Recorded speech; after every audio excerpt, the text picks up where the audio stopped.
Trilodono aku ora kok dadekke watu parandene malah kok jeblukne dadi buta semene gedene aku kaya ngene sing gedhekke kowe bareng aku wis gedhe nek minggat iki karepmu piye janji ora gelem ngruwat karo aku tak untal malang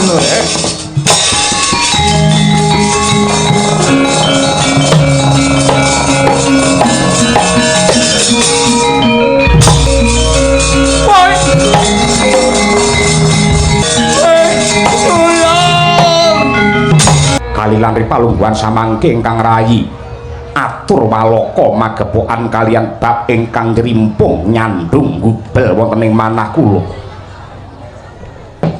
Blaka Suta blak kutang terus terang Koko Prabu Ripalungguhan samangke raos kula menika bingung manah kula menika peteng dedet lalimengan dene ingkang gumana musik salebeting batos mboten wonten sanes kejawi namung jangka jagat peranging trah Saptawarga antawisipun Pandhawa kalian Kurawa ingkang sinebut perang Bratayuda ing badhe kelampahan wonten ing Tegal Kurusetra. Ripalungguhan samangke kula nyuwun katerangan ingkang kanthi wijang lan gamblang dumateng Paduka Koko Prabu Mandura. Upami Bratayuda benjang menika estu kelampahan Bratayuda menika bakal kelakon tenan kalilan Duryudana nyuwun dawuh benjang Koko Prabu Baladewa badhe mbebantu dumateng para Pandhawa menapa mbantu dumateng para Kurawa kula nyuwun dawuh Koko Prabu Baladala jagat Dewa Bathara ya jagat Mangestungkara Yayi Prabu Duryudana nggih kula kedah wangsulan tumrap pandangon Paduka Ripalungguhan samangke supados manah kula boten gunjing kula aturi paring dawuh benjang badhe mbantu sinten yen Bratayuda dadi Baladewa arepe mbantu Pandhawa napa Kurawa rak ngaten kasinggihan nggih yen pancen kula kedah wangsulan kula aturi nekseni yen perlu mboten namung ing lenggah wonten setunggal negari Ngastina ning jagat saisinipun ing dados seksi benjang menawi Bratayuda estu kelampahan kula mboten badhe mbantu dumateng para Pandhawa lah dalah ning ugi mboten bantu Kurawa lho kok saged nyuwun pangapunten Baladewa ki wong tuwa kula menika tiyang sepuh sing jenenge wong tuwa iku kudu kena tinuwa tuwa lan tinuwi-tuwi wong tuwa iku kudu kena kanggo gondelan mongko sampun cetha pratila bilih Pandhawa kalian Kurawa menika kulit daging kula piyambak Pandhawa menika kadang kula Kurawa semanten ugi kula mboten purun menawi dipun arani tiyang sepuh ingkang mban cindhe mban siladan wong tuwa sing ora adil upaminipun kok kula mbantu dumateng para Pandhawa Kurawa mesti gelo Kurawa mesti serik kosok mangsulipun menawi kula mbantu dumateng para Kurawa Pandhawa ugi mesti mrina tur upaminipun kula cawe-cawe wonten madyaning perang Bratayuda saged kula wastani bacok-bacok landhesan dengkul sing dibacok tugel dengkule katut tatas suduk gunting tatu loro nadyanto guntinge mung siji ning sing bakal cilaka ki loro nenggih Pandhawa kalian Kurawa mila benjang menawi Bratayuda kelampahan kula mboten badhe ngewangi sinten-sinten kula tak nonton kemawon kaya apa ta ramene Bratayuda ngoten merga kanggene Baladewa sing lakoni karo sing nyawang niku luwih gampang sing nyawang sing lakoni direwangi adus keringet direwangi meres pikiran nek sing nyawang kari maido kaya elek iki apik kaya elek iki apik tur tiyang maido ngoten niku tiyang nyacat ngoten niku ora mikir babar pisan endi sing aku seneng ya kuwi sing apik wadine aku sing ora seneng ya kuwi sing ora becik wontenipun ngoten niku mboten wonten tiyang kang wicaksana ing jaman samangke Koko Prabu nggih dados Ripalungguhan samangke Paduka mboten badhe kersa bantu dumateng sinten-sinten mboten wonten malih ing badhe kula suwunaken prisa benjang menawi Bratayuda estu kelampahan menggahipun Koko Prabu Mandura ingkang menang menika Pandhawa napa para Kurawa kula totoan ya wani. Kula totoan ya wani. Paugeran kula wong becik bakal ketitik, sing ala bakal ketara. Sapa sing bibite ala engko wahyune bakal sirna, sing bener bakal jejer, sing luput bakal mawut. Mila nuwun sewu, upamane nganggo totoan, nganggo ngabotoan, kula wani. Kula wani. Benjang menawi Bratayuda estu kelampahan, sing bener tatu ingkang menang, sing kalah mesti menika ingkang gambek culika lan hambek dosa. Nuwun sewu Kaka Prabu, anak Prabu Mandura, kula aturi gamblangaken sekalian supados mboten bingung lan mboten tida-tida. Pripun paman muni? Mang cetakaken sing bener ki sapa, sing kleru niku sinten. Kula mboten perlu matur, mestinipun paman Sengkuni sampun pirsa. Lah sakmangke gentos kula tak nyuwun prisa dumateng para Kurawa, mliginipun dumateng paman Patih Harya Sengkuni. Wiwit kuncung nganti gelung, Kurawa wiwit Bayabang bisa mbrangkang dadi satriya Crapang, sakmangke Yayi Duryudana dados ratu kondang. Nate tumindak jujur napa mboten?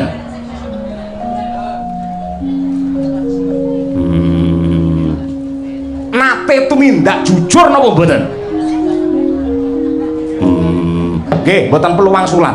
Tiyang sak jagat sedaya sampun pirsa bilih Kurawa menika nyuwun pangapunten, kedunge kanistan, ulekane kamurkan, pendak biar mung pengin budidaya curnane para Pandhawa, sirnane para Pandhawa. Mongko Pandhawa ki tanpa dosa, mongko Pandhawa ki isih kulit daginge dhewe.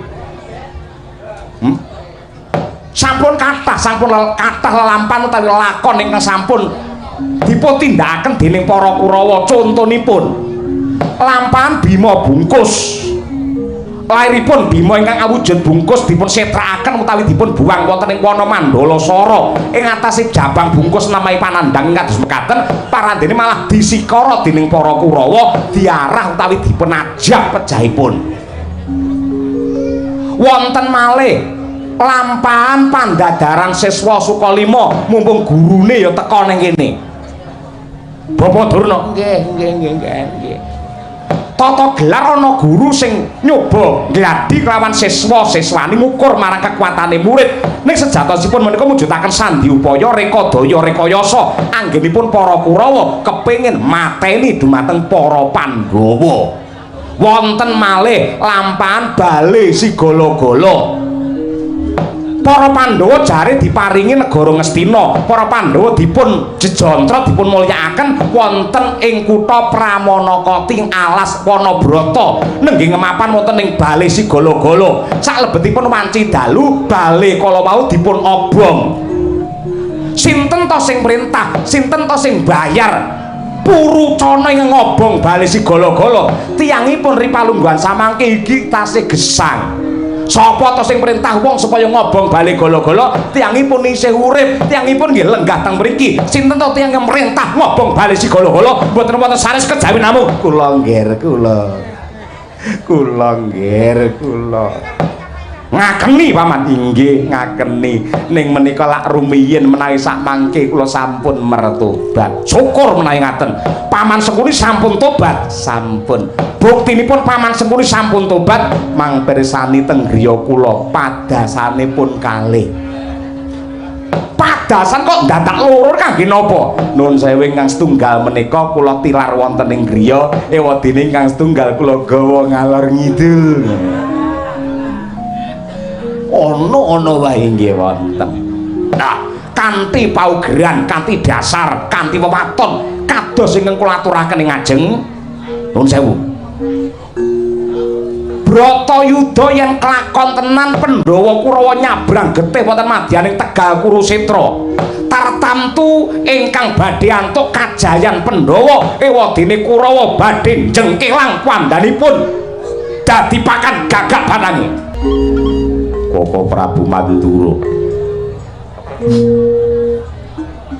Bedahipun menapa kula dadi ratu Blegedu Nyakrawati mbau denda keceh bondo kemul kamukten diajeni karo wong sak negara. Menawi benjang tumapaking Bratayuda badhe gumlundung sirah kula. Bosok koklok dirubung laler. pramila saking menika kula pengin batalaken Bratayuda, kula pengin murungaken Bratayuda.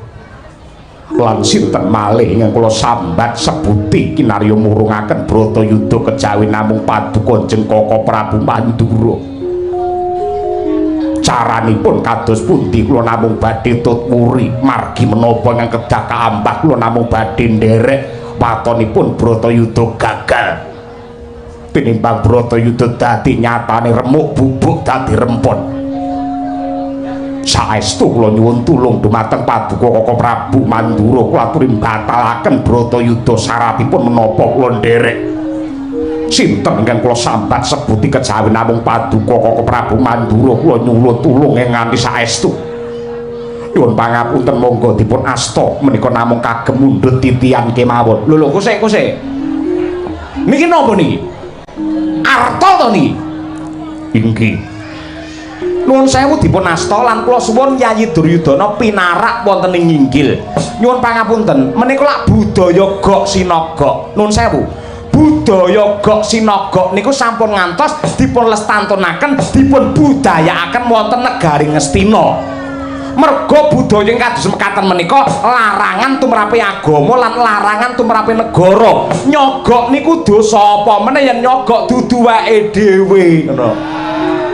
Menika mboten prayogi. Aduh Yayi, yen ratune wae ngajari ora jujur marang para kawula, mendah kaya apa rusake para kawula, mesti bingung bilung-lungan.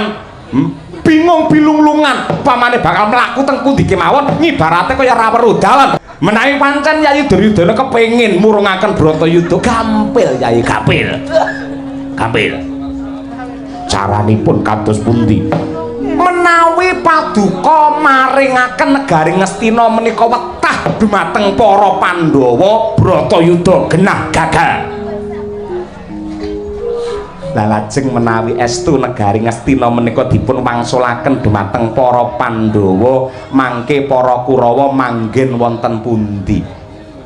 Kurawa niku sampun bingung lho nggih, semanten kathahipun adate nggih namung mlumpuk teng Plasa Jenar.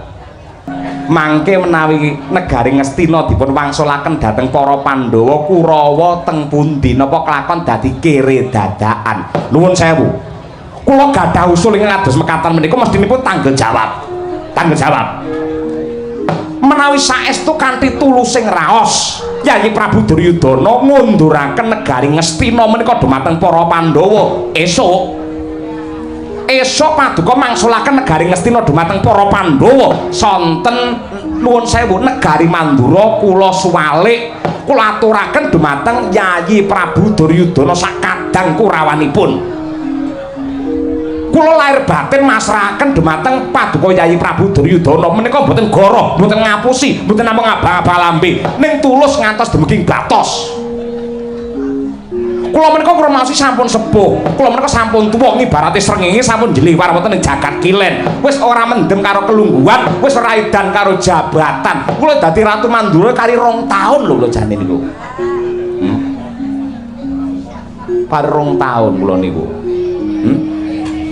Mila saking menika monggo menika saestu Yayi Duryudana kersa mangsulaken negari Ngastina dumateng para Pandhawa, mangke mang dadi ratu wonten negari kula Mandura. Nyuwun pangapunten bab menika menawi badhe kula rembak langkung rumiyin kalian Angger Duryudana menapa saged, awit kula kok rumaos ewet pekewet menawi anak Prabu Baladewa lenggah wonten ing mriki. Oh nggih, monggo-monggo dipun rembak kanthi sae. Mboten wonten gaman sing apuk kejaba mupakatan ingkang hanjok dumateng kawicaksanan. Kula tak nyingkir langkung rumiyin, monggo dipun rembak sing sae, mangke menawi sampun wonten mupakatan kula mang timbali. Nggih. Kartamarma nggih wonten timbalan ingkang adhawuh.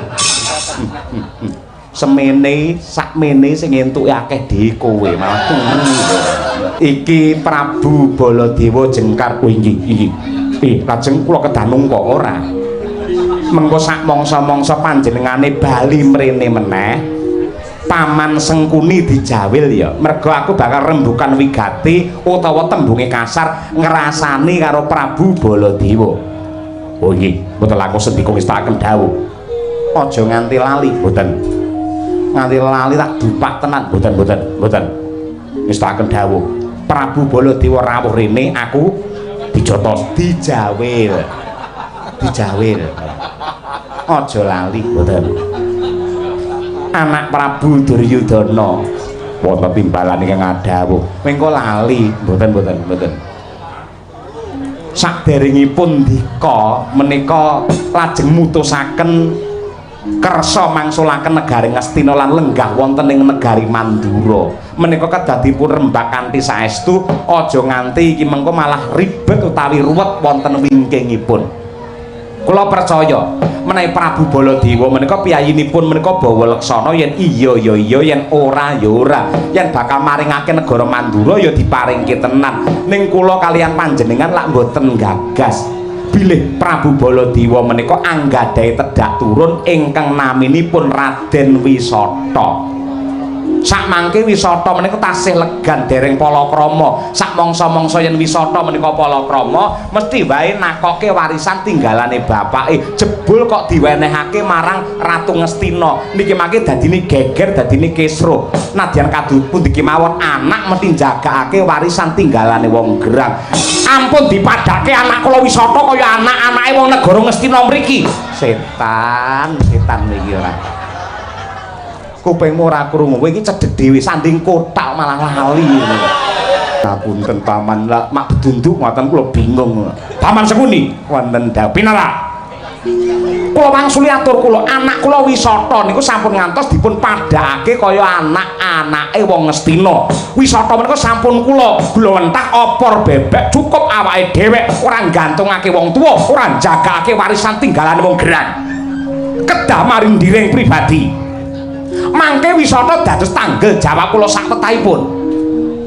Mila sak mangke Purbawasesa kula aturaken dhumateng Yayi Prabu Duryudana kados pundi? Kersa nampi usul kula menapa mboten? Yen kersa monggo mboten nggih mboten napa-napa padha utuhe niki mangke. Kula nuwun amit pasang Kalimantabe tinebening tulak manu dumawaing tawang tuwang sinuwun Prabu Duryudana sing gedhe pangapuramu dene aku ninggal tata krama munggah ana setinggil Ngastina tanpa piniji ora liwat aku ngaturake salam taklim kunjuk ana ngarsamu sinuwun Prabu Kurupati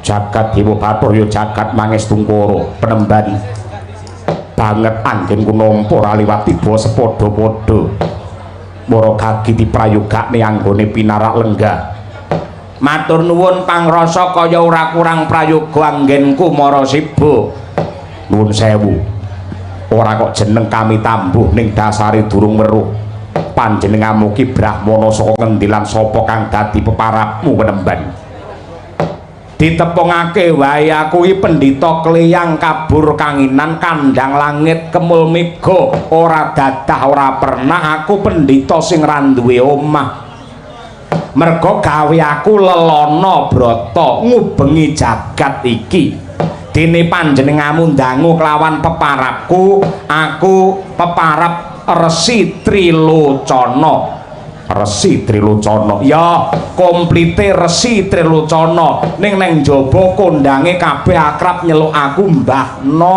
ngono ae oh Mbahna ngono men akrab men saya remaget ngono kowe Brahmana pinter ya saka jenengku lak ya wis ketok jenengku Trilocana tri kuwi telu locana ki mripat tegese mripatku ki ana telu sing loro mapan ana nggon sak mestine manut karo kodrate ewadene mripat sing siji mapan ana ing batinku jarene aku ki pendhita sing roh sadurunge winarah aku ki jarene wong-wong ora kok njur aku umuk aku pamer aku sombong ki ora jarene wong-wong sing do ngandel jare aku ki pendhita sing ampuh aku ki pendhita sing sekti ngerti karo lakon sing bakal tumeka kon bedhek apa wae akeh benere ora kok kaya ngono kuwi tok angger usum pilihan lurah mesti kabeh do sambat karo Mbahna iki wong nyalonke lurah kok dicekel karo Mbahna akeh radadine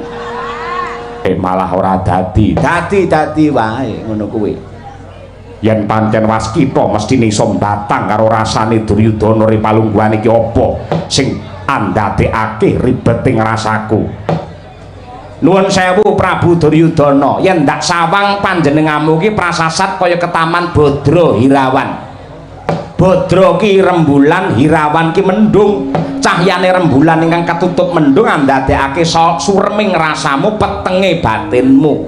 Ewadene ingkang andadekake susahing penggalihmu, merga kowe menggalih, kowe mikir ya kuwi sing jenenge para Pandhawa. Pandhawa ki satriya 5 lanang kabeh, Puntadewa, Werkudara, Janaka, kembar Nakula Sedewa. Kuwi mujudake satru mungging sang tangklakan, klilip mungging netra, mungsuh bebuyutan tumrape wong Ngastina kene. Nadyanto sejatine Pandhawa ki isih kulit dagingmu dhewe. Bener apa ora lek kumbatang ngene iki? Bener, cetha lamun to Trilocana iki pendhita sing Waskita tenan. Lah ra apa to? Banjur kangge ngawekani madhangake rasaku apa sing kudu ndak tindakake? Gampang. Mungsuhmu lak para Pandhawa, aku ngerti bola-bali kuwi kongkonan karo andamu, endi sing Durna, endi sing Pati Sengkuni, endi sing Prabu Karna Basusena supaya mateni para Pandhawa, nyatane malah do kewirangan. Aku teko kene mung arep nulung karo kowe, arep mbantu karo kowe Sinuwun Duryudana. Yen pancen paduka ngersakake patine para Pandhawa, pasrahno marang mbahno iki. Aku njaluk wektu 3 dina balik ning Ngastina kene ora ngrentengi ndase Pandhawa aja diceluk aku Trilocana utawa mbahno. Nuwun sewu Yayi Prabu Putut, Yayi Prabu Duryudana. Kula nyuwun wekdal sawetawis. Kula kepengin jagongan kalih pendhita sing blegere pendhita ngakune pendhita ning sipate kaya jagal menungso Trilocana menika. Penemban Trilocana kowe bengok sora galak kliwat ukur cetha lamun ta Ratu Mandura Prabu Baladewa. Aku ora bakal nggumun kowe bisa batang karo Ratu Mandura. Pancen Ratu Mandura kondang kaloka nganti tekan ngendi wae. Ripalungguhan iki ayo, Ripalungguhan iki petung karo Baladewa. Kowe ngrasani karo dulurku, karo adi-adiku para Pandhawa, bakal nyangking sirahe para Pandhawa. Nalarmu ki piye? Kowe iki pendhita, mapane dipundi lan ditata, dipundi pangandikane ditata resulah bawane, lagak lagon lagian tumindake pendhita ngiko contoh karo murid-muride kabeh sing kudune pendhita tansah memayu hayu ning jagat njaga marang katentremaning bawana. Ning yogene Ripalungguhan iki malah ngobak-obak banyu bening bakal nyikara nyirnakake menungsa sing tanpa dosa ya ki adi-adiku para Pandhawa. Karepmu piye? Men anak Prabu Duryudana padhang rasane madangke wong liya, nyenengke wong liya monggo, ning aja nganti ngrugekke para Pandhawa. Malah Ripalungguhan iki Baladewa gawe giri sayembara. Kowe kena nyenggol karo adi-adiku para Pandhawa waton pinter nglangkai bangkene wong Mandura. Wah, antang perkara minta geger tenan. Aja gembelo sirahmu, sumbarmu macia-cia paribasan geden piyak kurang cagak. Wong wuta ngitung lintang-lintang luku sinawat balang kayu tangeh kenane cepak lupute. Kowe nyumbari karo Trilocana njaluk treke ning Yamani Loka. Ora perlu kakean cangap, ora perlu kakean bebangat. Yen ngaku Brahmana Digdaya, ayo metu njaba. Bareng karo Duryudana metu njaba, kurawane pisan metu kabeh. Nek metu njaba ki apa ya? Wong ya wis resmi kok metu njaba iki lho nyapa.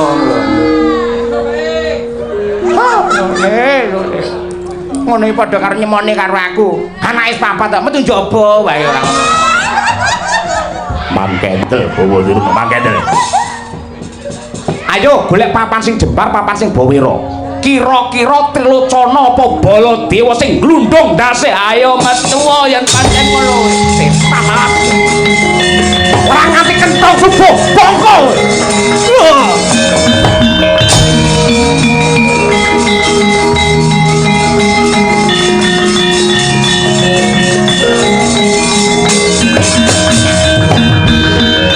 Baladewa mesti lunga, randang lunga, mesti klebon pacul wetenge. Dheke linggo nang kene bokonge mene panas mergo tak jopa jabu iki. pemenemban Trilocana wani tenan karo Baladewa. Wani ya mung turah. Malah tak rampungane dhisik iki si Prabu Baladewa bubar kuwi tak ringkese para Pandhawa. Aku njaluk wektu 3 dina anak Prabu Duryudana. Paton kowe bisa gawe mareme Duryudana. Mengko bakal tak wenehi wujude kanugrahan gedhe yen perlu separone negara Ngastina tak paringake marang Trilocana. Gampang bab kuwi, gampang tinemu mburi. Sing baku aku mung gawe leganing rasamu, aku nyuwun pamit ya sinuwun. Sembah pangabekti kula kunjuk paduka sinuwun Prabu Mandura. Sungkem kula katur wa Prabu, bekti kula katur wa Prabu. Pakde Mandura sungkemku katur. Walah dalah jagat Dewa Bathara jagat Mangestungkara. Anoman Antarja Gatotkaca apa dene Antasena banget para panarimane wong tuwa dene anggenmu ngaji-aji marang Baladewa nganti kaya ngono kuwi. Ora liwat pangestune wong gerang ditampani. Nun inggih kula pundi mugi andadosaken jimating gesang kula sinuwun. Inggih sampun kula pundi wa, inggih sampun kula tampi. Ya Pak Dewi wis ndak tampa. Kencana tangeh lamun iso ketemu kaya Ripalungguhan iki. Iki bakal menyang ngendi kok dampyak-dampyak. Nun inggih sinuwun. Bobot isuwut tinangisan dening para putra-putra Jodipati. Ingkang Ripalungguhan samangke bingung bilung-lungan ing dados manahipun karana koncatan dumateng pepunden. Koncatan pepunden piye? Ngene Pakde. Kanjeng Rama Werkudara karo Prabu Puntadewa kuwi mendra saka sasana, tegese ninggalake keluarga Ngamarta tanpa pamit utawa tanpa pepoyan. Iki andadekake giduh sarta bingunge keluarga ing negara Ngamarta. Mula aku nganti kelawan wa Anoman Taunana Windanana ora bakal bali marang negara Ngamarta lamun to durung bisa nganti kundure pepunden sakloron mau. Paladalah perkara anggenmu goleki kelawan wakamu Puntadewa lan ramamu Werkudara ing Jodipati kuwi kena di ndake luwih dhisik merga Ripalungguhan iki ana bab sing luwih wigati. Ingkang dipun kersakaken wa Mandura kados pundi? Nembe wae aku seba ning kraton negara Ngastina merga nampa undangan saka Yayi Prabu Duryudana. Aku ngelikake 1000 dalan tak temoho supaya Ratu Ngastina mau eling marang Purwadasina, eling marang lajer bener sing nyata. Ning barang ketekan pendeta sing jenenge Trilocana mingerke blate Duryudana. Malah Trilocana sumbar manguwuh bakal nyirnakake pepundenmu para Pandhawa. Bab kuwi ngandadekake merkitikmu bal-babal kang dadi rasaku. Dadi bantah ora suwe maneh mestine bakal dadi panca bakal. Perkara Trilocana mengko sing jangkah Baladewa ning aku njaluk tulung. Yen ana mogane para Kurawa kuwi aja mangku tangan tandingana wong-wong Ngastina wae. Ih, saken dawuh sinuwun. Gedhe salah kaklak. Kempong perot jambul wanen. Ora pangkling wong Kendhali Sada Anoman biyen iki. Yo. Bambang Haswatama dasar kepara nyata.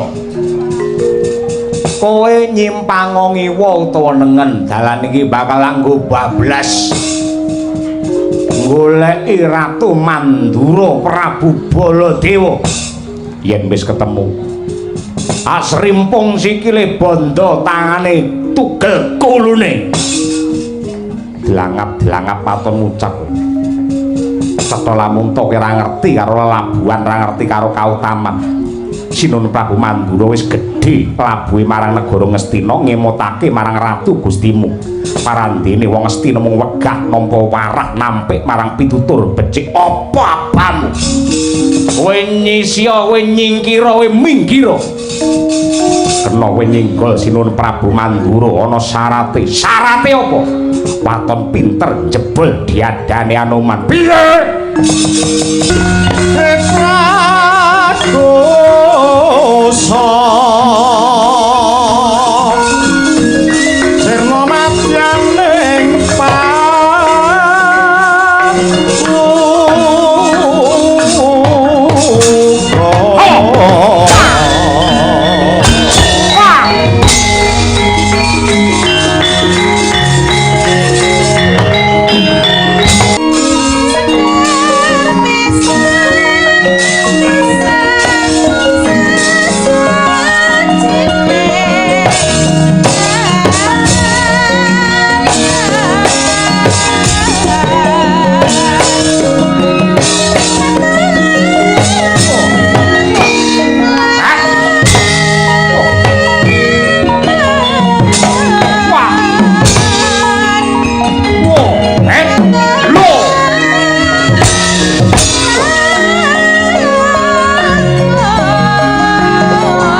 Dika skillmu gedoke yo at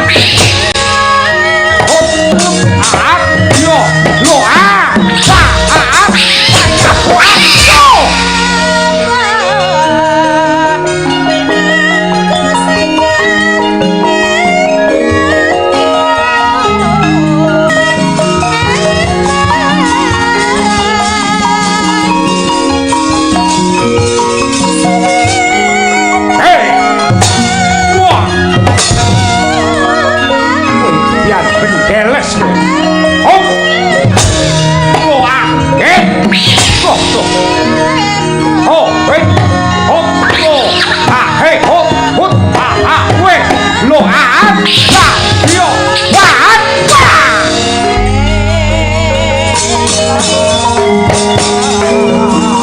Minggat pecah sirahmu anu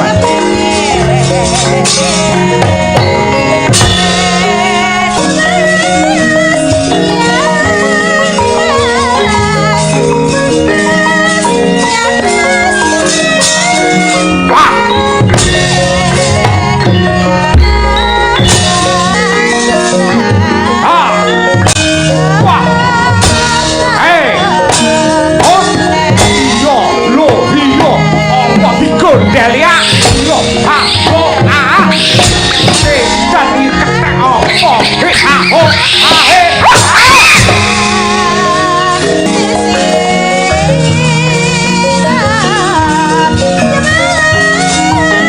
ha wah hey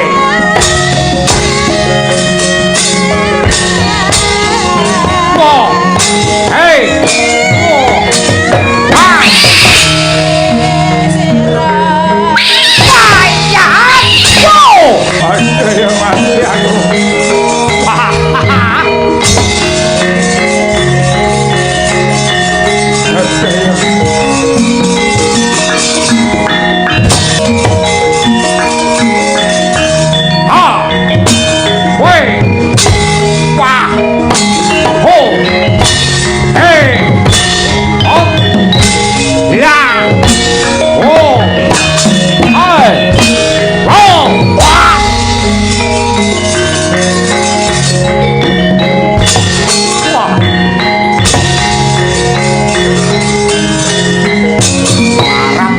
Seno yo ayo Pakde ora minggat nggo gateng ndasmu setan alas ho wo wedian ho ho wo yo what rak lo yo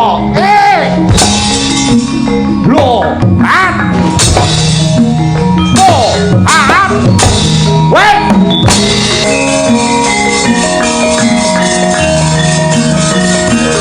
oh ah pa wait ah oh oh wah oh wah wait wah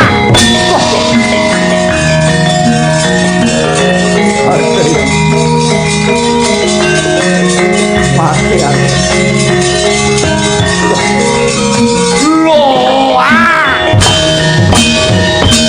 oh wah wait ah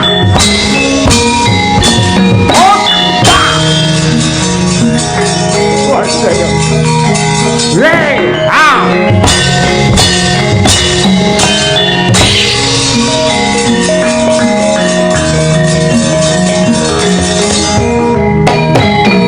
so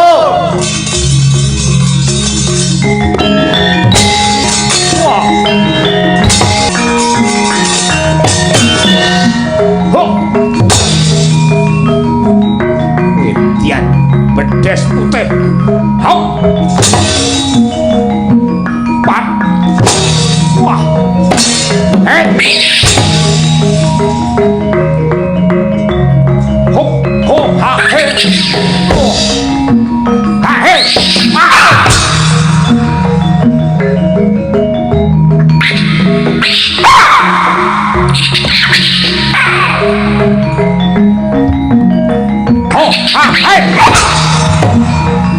Candang kowe lo wah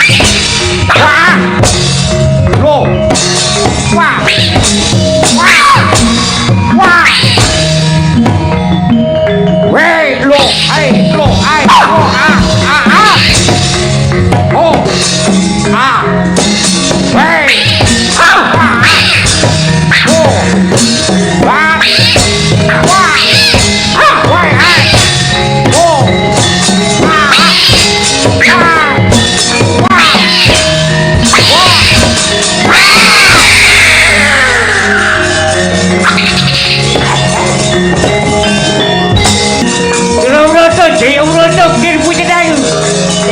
ganti saja woi.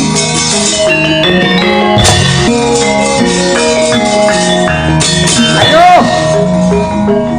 sayuta mono sakit wuri apian kaya mobil lho bener kaya penjakan pati ora bakal digrek mulungku sayoga maju apa ngarso kelakon mati dening kowe aku piye kelakon mati dening kowe aku wale mati dening aku kowe pancen tak walik aku maju perang tak niati bunuh diri sebabnya kok bunuh diri apa timbangane ning omahmu dioyak-oyak karo kriji pati kok wis ngantemo yen ngono oh geleng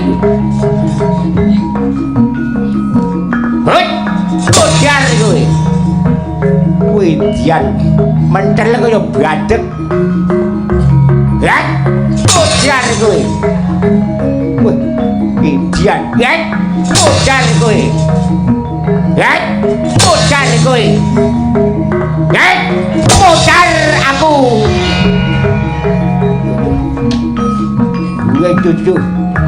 waduh hei at wait what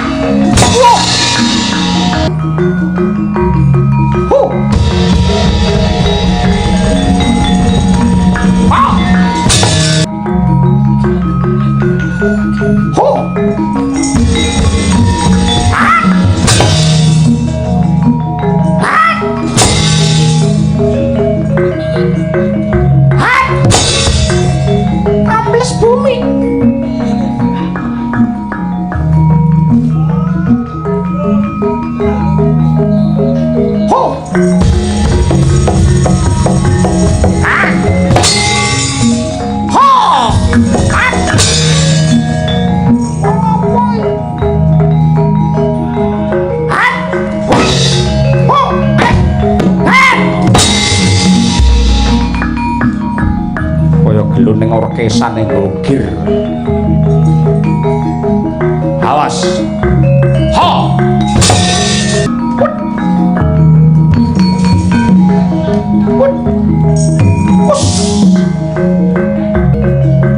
ayo leda maju le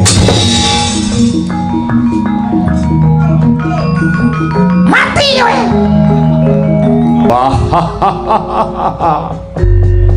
ora patut tabar pisan wadya bala ngestina ngrembyah kakehan cacah ngreda kakehan jiwa kapengkok ing panca baya ubayane do mblenjane do nyisya gulung ana genderamu bongkok ana gamanmu iki wong Banjar Junut Dursasana sing magut suraning driya ora prayitna cancang jenggot gembrek-gembrek wah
cerdasmu le ah.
Piye kabare Patih Sengkuni?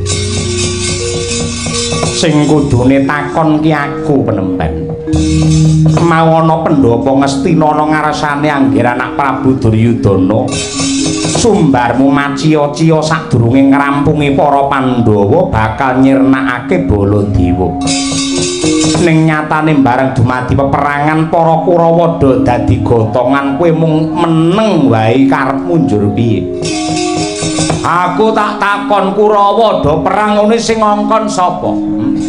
Apa kira-kira Trilucana yen ra dibantu karo para Kurawa ora iso ngrampungi gawe apa piye? Ya pengenku mbebantu kelawan kowe ora usah ngewangi malah njrimpet-njrimpeti lakune Trilucana. Baladewa malang kadak nyingkira sawangen malah keplokana saka kadohan. Si Baladewa ora remuk bubuk dadi rempon aja celuk aku Trilucana. Minggir kowe.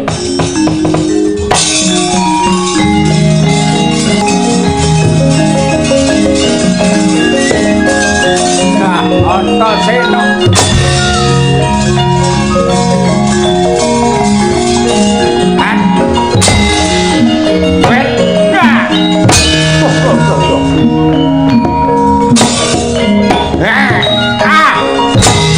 Awas buri.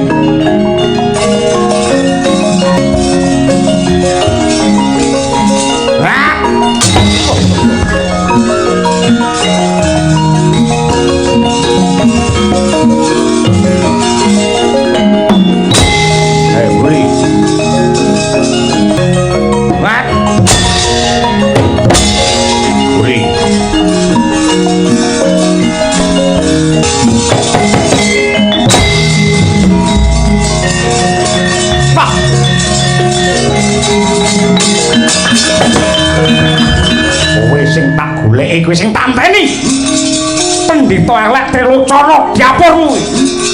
Ripalungguhan iki kelakon ki adhar karo Ratu Mandura Prabu Baladewa ya Kakrasana Karsana Kusuma Walikita Bandra Patrajaya ya Wasi Jaladara.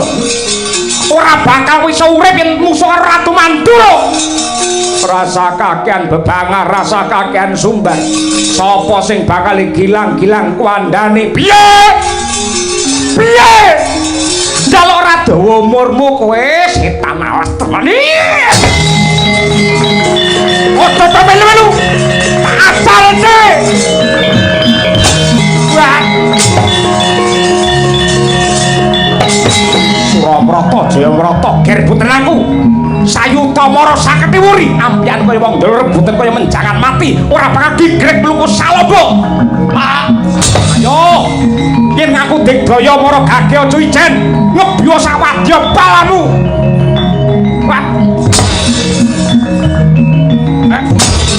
Ora gondro sepira kowe. Ngendel-ngendel kowe. Pendhita elek rambut dadi rakyat yakin kowe.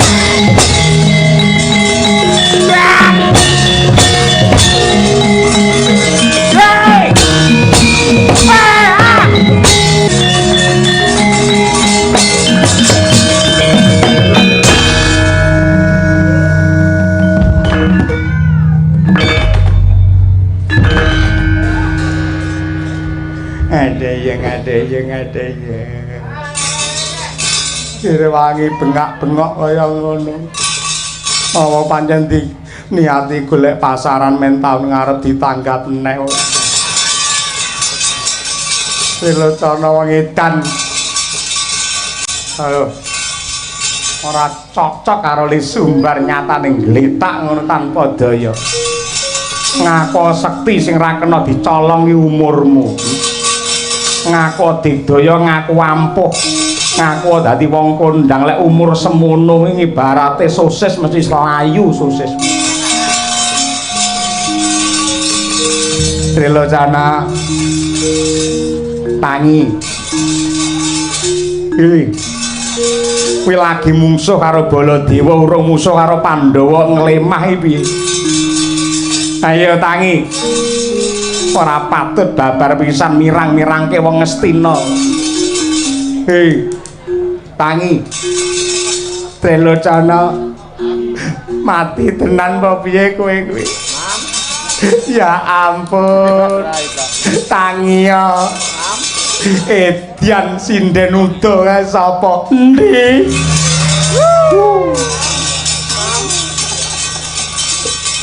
Mareng krungu tembung kaya ngono mak jenggelek ora. Kowe kalah musuh karo Baladewa, urung kalah mung aku kaget iki mau. Jebul Ratu Mandura carane perang kaya ngono, tangan sikil maju kabeh. Omong renek enteke yen entek omongane ngidoni rai. Ya ngono kuwi Ratu Mandura. Kalah durung kalah. Sawang tak gebrak ajiku gelap ngampar dadi awak gurani batange.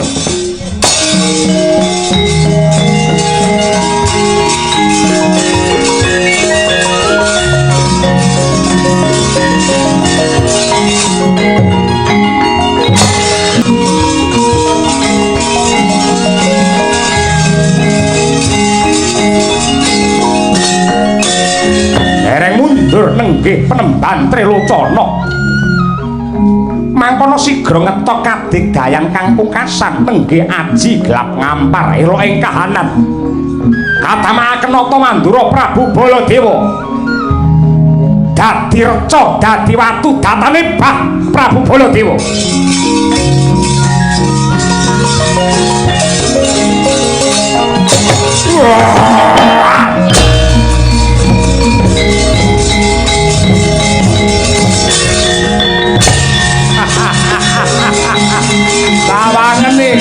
Ratu Mandura dadi watu rene tangi sono iki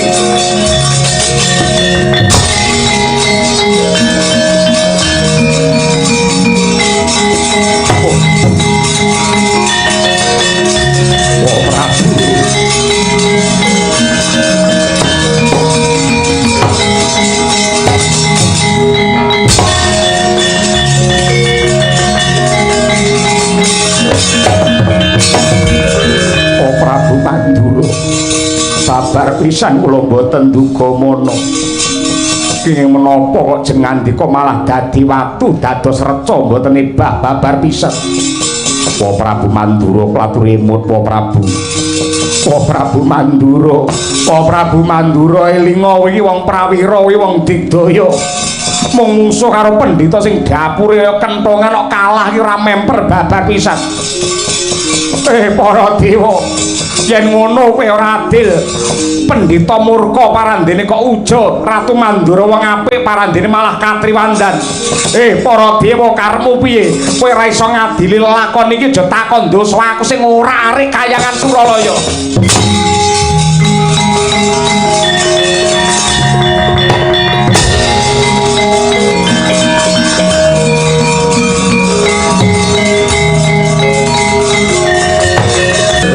Lah iki bocah kayangan wis anggeni medun. Mesti iki dadi wakile para dewa ngrampungi perkara. Wis anggeni. Janji kowe mudhun ra iso gawe tentreme kahanan, ra iso maluyake. Wa Prabu Mandura aja takon dosa. Madhep rene tak antem ndasmu yen klemah tak cor urip-uripan kowe. Kowe karo aku arang-arang pethuk angger pethuk mending ngancam ngincim nyapa to. Kowe mbok kelingan apa-apa kuwi njaluk aku, rokok njaluk aku. Mbok kelingan lek bacutan iki meni ning nggenku lho iki. Ora nek piringe rek. Senengane lek petuk pisan mbok kangen-kangenan apa piye ngono arep ngecor wong. Kuwi wae mandura dadi watu ya ngono kuwi. Mesake piyai sepuh kuwi. Iya, ya aku ya ngerti aku mudeng. Yen pancen kaya mengkono Ripalungguhan iki prayogane andum gawe. Para kadang-kadangku sepuh ayo mestine pirsa lamun to ana ratu ingkang kagungan pusaka. Kembang Jaya Kusuma bisa ngusadani wong kang gerah, nguripake wong kang mati kang mapan ana sak njabane garis. Kula kang mangkono Wa Prabu Mandura boyongan marang Ndarawati aturna marang Wa Prabu Sri Bathara Kresna. Kowe arep ndi? Aku tak nyuwun pamit munggah kayangan. Yen dewa ora bisa gawe adil, aku sing bakal ngajar para dewa kaya jaman cilik aku mbiyen.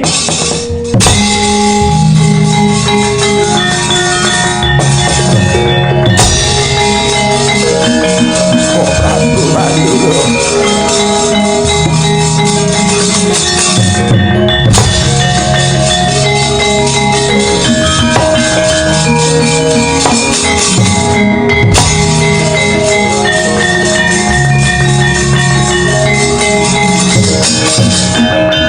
Ayo sawangen piye Patih Sengkuni.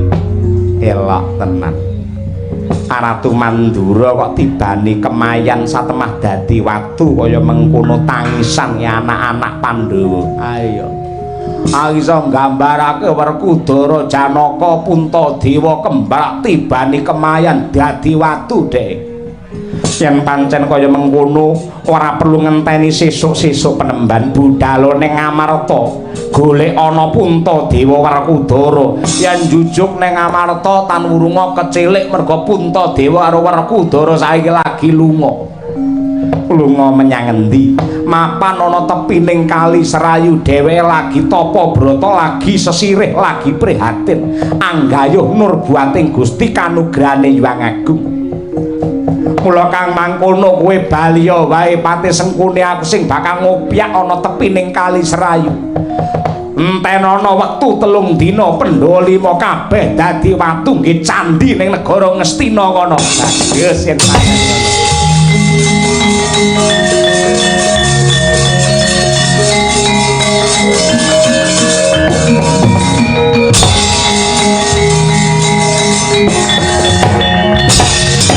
janji dewa ora bisa ngadili Tirlocana.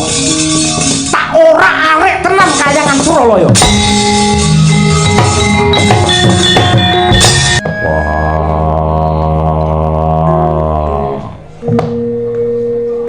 Barep kakangku.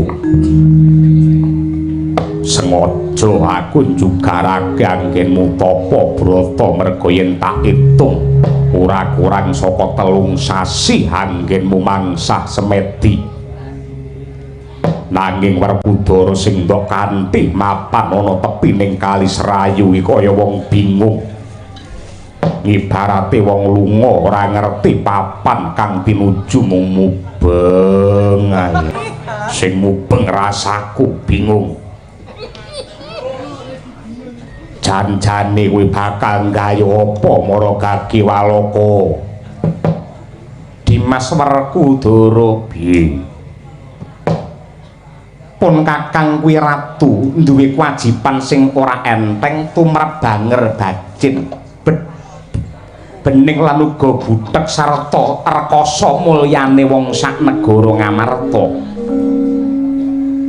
Yen nganti ana ratu ora pinter mulyake kelawan para kawula tan wurunga, aku besok bakal nampa pasiksan saka Hyang Agung merga ora bisa netepi marang darmane Kanarendran. Mongko Ripalungguhan iki wis cetha pratela lamun to para kawula Ngamarta lagi nandhang susah.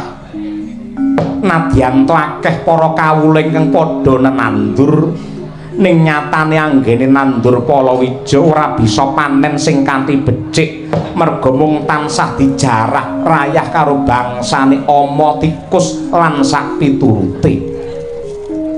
dadi ratu kuwi dudu bebungah nanging amanah. Mula lelakon sing kaya mengkene iki sakwutuhe dadi tanggung jawabe Puntadewa pun kakang nyambung rasa kelawan Gusti ingkang Maha Nasa supaya enggal antuk wengane nugraha. Barep yen pancen butuhmu kuwi semedi, butuhmu kuwi tapa brata kuwi ngibadah. Kenapa le mung ibadah ora mapan ning sanggar pamujan negara Ngamarta? Malahan gen mung ibadah mapan ana papan sing sepi ya kuwi tepi ning Kali Serayu. Yen nganti klera-kleru ingkang dadi niatmu disawang karo wong akeh, kowe ora nyembah karo pangeran ning malah nyembah karo bangsane lelembut lan kayu watu. Werkudara, wong manembah lan wong ibadah kuwi sing ngerti ya mung pikirane dhewe, sing ngerti mung atine dhewe. Wong liya upamane ngoleh-ngolehi monggo, ning ora ana ya kuwi krenjet mosiking rasa sing nglakoni ibadah mau. Lan apa to sebabe pun Kakang nganti Yayi Werkudara kok netepi pangibadah mapan ana tepining Kali Serayu? Merga papan iki sepi. Papan ingkang sepi iki mahanani weninging rasa, weninging rasa andayane weninging pancandriya. Satemah ndadekake kusuk anggenku mangsah semedi. Kejaba saka kuwi apa Yayi Werkudara lali utusane Gusti sing pungkasan biyen nampa nugraha saka Gusti ya mapan ana sajroning guwa. Nanging nganti kapan aku karo kowe duwe anak duwe bojo wis 3 sasi nang kene mongko tanpa pamit. Ora ana watese. Paribasan nganti sak matiku tak wujudi yen ora entuk nugraha sing jenenge dadi pangarsa praja, dadi satriya negara kuwi aja mung mikolehake marang keluargane dhewe, nanging kudu pinter ngipatake keluarga, banjur nengenake kebutuhane wong akeh. Yen uripku mung kanggo keluargamu tok wae, nyiwakake marang wong akeh, tan wurunga kowe bakal nampa bendu saka Gusti. Malah sing apik dadi panguwasa kuwi sing pinter leladi karo wong cilik, aja kok malah njaluk diladeni karo wong cilik. Panguwasa pimpinan ki sing apik ngurmati karo wong cilik, ora kok malah diwalik pengen dikurmati karo wong cilik. Sing jenenge panguwasa sing becik iki kudu bisa nyubya-nyubya karo wong cilik, aja kok malah njaluk disubya-subya karo wong cilik. Yen pancen wong cilik duwe niat sing apik dadi pengarep dadi pimpinan kudu bisa nayogyani lan uga nyengkuyung. Mula kang mangkono lamun to si Adi wis bosen mapan ning kene aku ora meksa sira kondur marang Jodipati ya monggo, ning aku tetep mapan ana kene. Nganti kapan kowe ning kene ora mulih-mulih? Ya nganti sesuk jam 3:30 lagi mulih.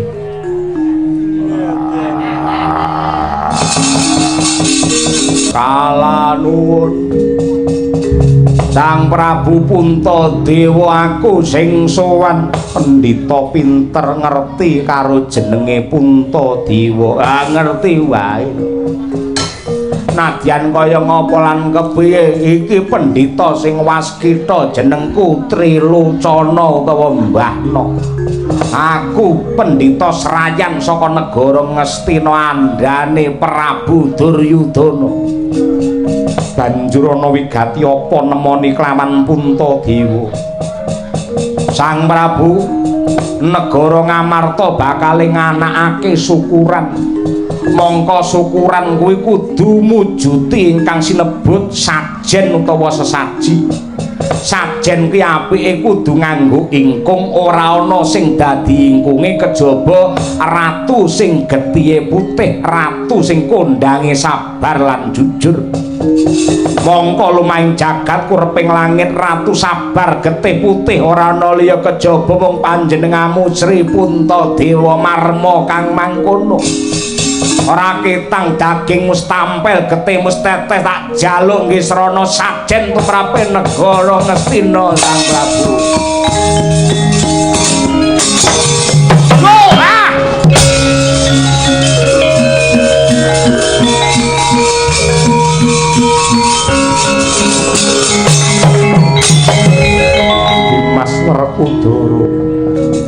pun kakang nganti kelawan Siadi Tapa Bratana kali serayu kuwi supaya nggedhekake rasa sabar lan katresnan. Ya gini ku ora bisa ngendhaleni hardane Kanepsa Mutradi. Yen pancen pendhita kuwi mau pengin mateni aku ora bakal suwala, aku ora bakal lindho merga patiku piguna kanggo wong liya. Sing sabar Werkudara. Wong sing mungkar kaya kowe mokal entuk kanugrahane Hyang Agung Dimas.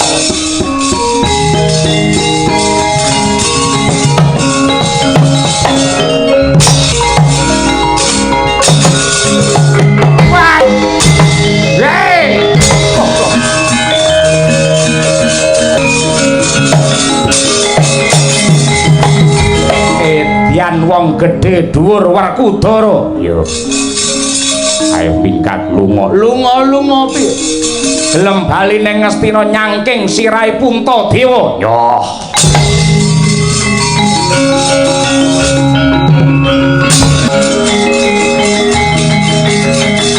Iya. Wah. Hah? Oh. Wah.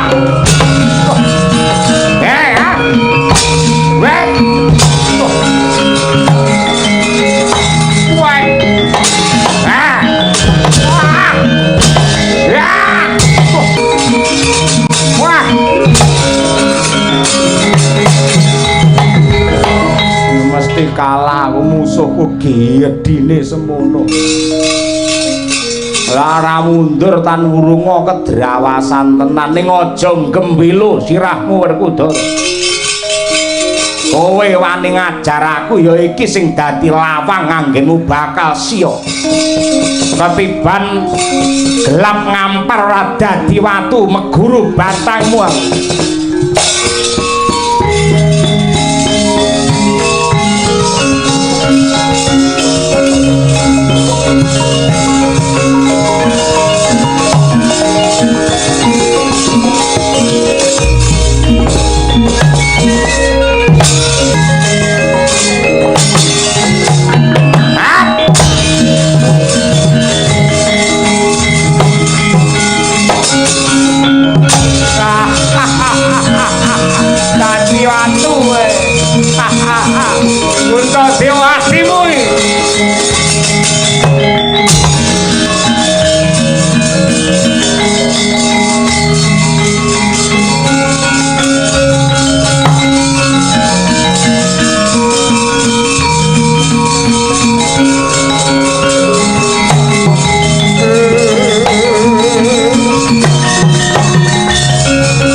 Upamane kowe nggugu karo gunemku lelakon ora kaya ngono Sena. Wis cetha lamun to Siadi tak kanthi manembah. Siadi tak kanthi ngibadah ning parandine. Kowe ora pinter ngendhaleni karo nepsumu satemah kowe dadi watu Werkudara. Iya. Aku isih kelingan sumpahe para Pandhawa ibarate kaya ndok sapetarangan. Mukti siji mukti kabeh, mati siji kabeh ndilani Sena. Kowe ora ijen anggenmu dadi watu. Aku sing bakal nusul. Penemban Tricana. Aku njaluk tulung. Puntadewa ya dadekno watu penemban.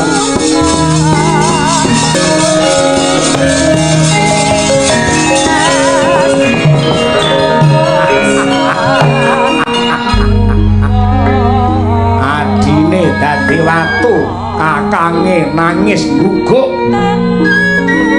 Ora sah kok perintah Puntadewa.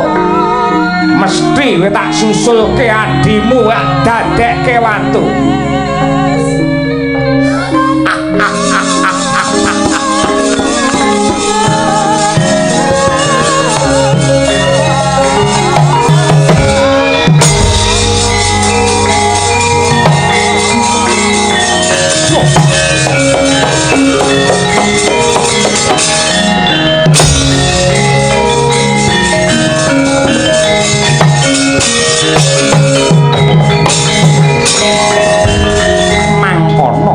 beda kalian Sang Perkudara. Sang Trilocana nyipta mrih Sri Puntadewa dadi reca. Parandene malah murup makantar-kantar anggane Ratu Ngamarta. Sri Puntadewa saya mekar sarirane dadi buta sak gunung, rong gunung, pitung gunung ngebaki jagat.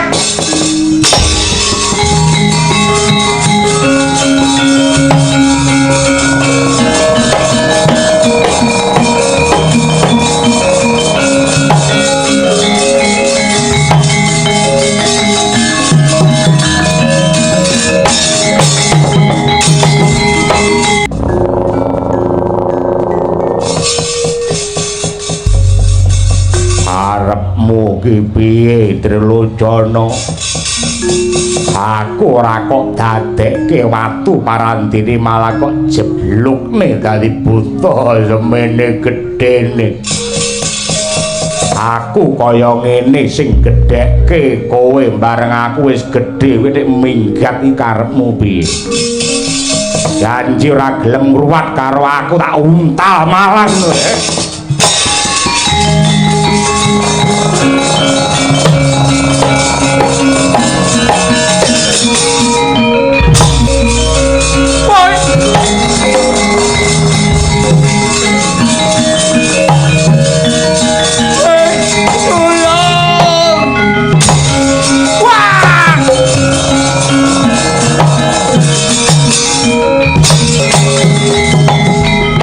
Mangsaku ning endi-endi pethuk karo buta. Ngalor pethuk buta, ngidul pethuk buta. Kaya dibingoni kaya ngubengi desa ton modele. Kayak kesalahan teknis kudune dadi watu malah jeblok dadi buta. Yen aku ora minggat tan wurunga aku kedrawasan.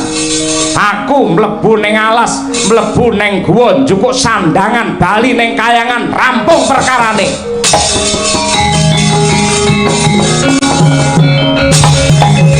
Dewa gelem adil apa ora? Yen ora gelem adil jejeki dhewe tenan.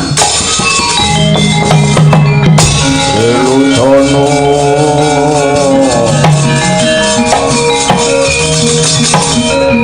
Ai megegek ugek sadulita Ndara Arjuna tanpa paring dawuh tanpa paliwara ndika jengkar saking kasatriyan Madukara mlebet wonten ing Wanagung liwang-liwung. Ndika badhe tindak pundi Den? Kakang Badranaya rumangsa peteng jagatku merga tinilar murca dening para kadang tawa para pepundhen Kaka Prabu Puntadewa dalasan Kakang Mas Njodipati. Jagat iki bakal ndak ubengi ora bakal mandheg lamun ta durung manggihake panjenengane. Ning sakmangke kok ndika malah mandheg. Ana bab ingkang nyolowadi Kakang Semar Maragagi sawangen ngarep kuwi. Kuwi ana wujude guwa. Sajroning guwa tek ana cahya mebyar mawa tejo. Kira-kira kae sorote apa Kakang Badranaya? Kula mboten ngertos sapa anak-anakmu sing kendel kon mlebu ning guwa njupuk sing mencorong kae. Mboten langkung ngestakaken dawuh. Gareng dalem, Pak. Mlebu ning guwa njupuk cahya bunder kepleng ae. Nyuwun pangapunten, Bapak. Asam lambung kula kumat. Mangke nggih mlaku ngoten niku kudu mungkuk-mungkuk kaya kudu muta. Lah kumat Bapak mboten saged, Bapak. Petruk, Nun. Mlebu ning guwa kono. Duh, mae kumat. Mau ora apa-apa bareng karo nyemplung guwa parantine malah kumat kaya ngene kok. Bagong nyemplung ning guwa ambeien, Pak. Aja kok nggih mlaku obah sithik mak sengkrang-sengkrang kaya ngono. Mengko sapa sing gelem nyemplung ning guwa tak wene dhuwit 200.000. Ora gelem bejane Semar. Ora entuk dhuwit syukur.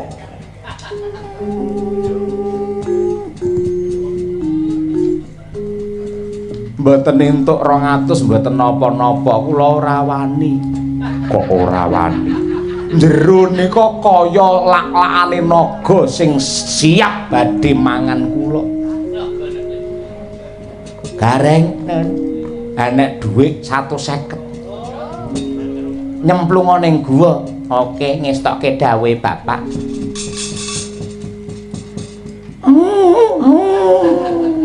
Ana hantune. Ora wani ya, Pak.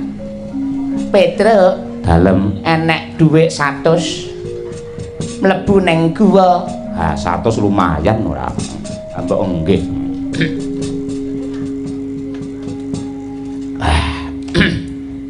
Lho. Lah aku engko piye kok nyemplung lho. Jangkreke Petruk ora ngono kuwi ora ngedhek kancane ngono lho. Aku 50 gelem lho.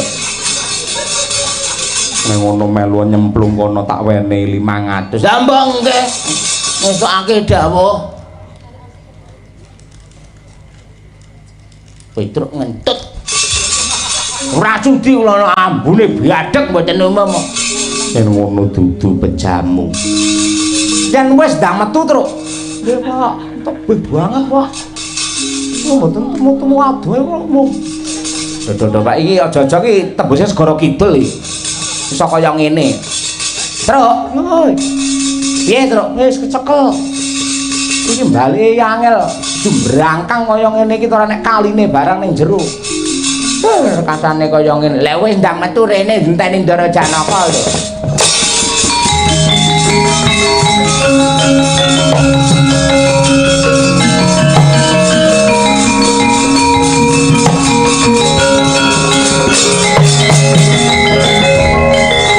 Niku Gus ingkang bunder kepleng mencorong kala wau niku Den.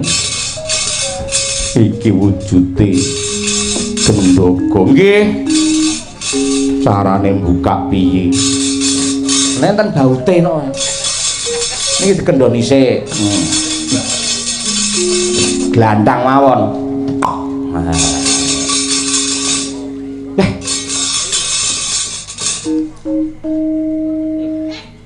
Kok nasi padang isine? Digatekne dhisik Kakang Semar. Mang pirsani Den kula mboten permana, kula mboten beto kaca tingal. Sandangane sapa Kakang Semar? Mboten ngerti, yen pengen ngerti njajal sandangan iki mangagem mawon.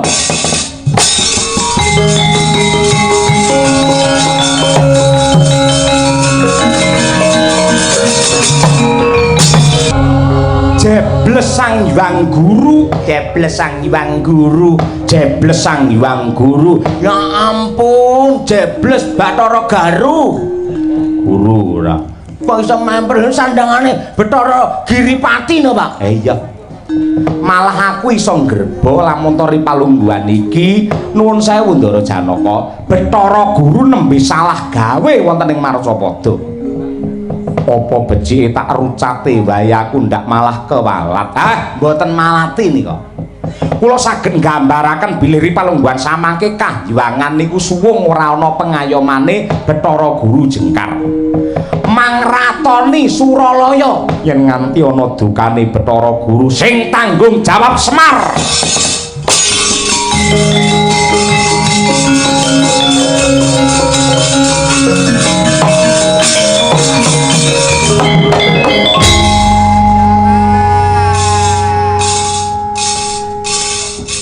Tikus. Bapak arep naik. Paranjene gandoli sarungku, mongko bar sarung yang ora ngangge apa-apa. Ora urus. Sapa sing gandoli? Aku, Pak. Tik mok gandoli, men. Niki mangkate niku nuwun sewu lak wong 5. Ndara Janaka, jenengan, Gareng, kula, Bagong. Lah kok bareng nang teng alas ngene njero mabur lho. Ndara Janaka iso mabur, kowe iso mabur. Lah anakmu telu iki piye? Rene sing iso mabur mongko tengah alas nganti pangan karo macan galak ning nganti mati keluwen nang kene piye? Kowe aja mainmu aja ngono kuwi, Mar. Ngono tegese ora sebaya mukti sebaya pati. Anake ditinggal munggah ngono ndur kene tele-tele wong telu tele-tele ngono ra. Lah sirmu arep piye? Anderek minggah kayangan. Petruk, nderek minggah kayangan. Bagong, nderek munggahi mbok. Mbok ndasmu senengane. Layang jaraki mboke ora senengane. Lah yen pancen pengen munggah kayangan rene, maju siji-siji. Napa ya, Pak? Tak dilat bathukmu engko kowe niat mabur iso mabur. Maju. Nggih, Bapak. Dingkluk. Dingkluk. Nggih. Sik. Sampean arep apa? Enggak ngerti kalau malah ngono ki aku njero wedi babar pisan. Gila ya, Pak.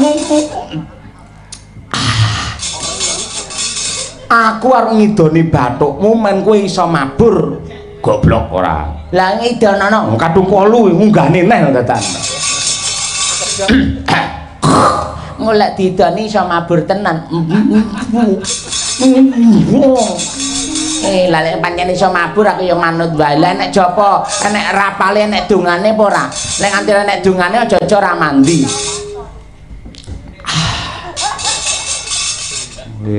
Anus tenan. Anus. Gelem ora? Gelem, Bapak. Aja duka, Bapak.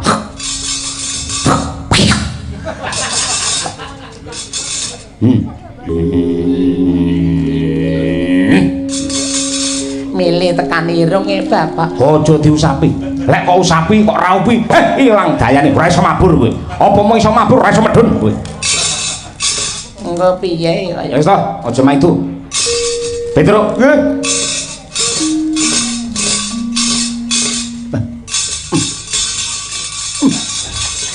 Mboten giyuk to? Ora gitu.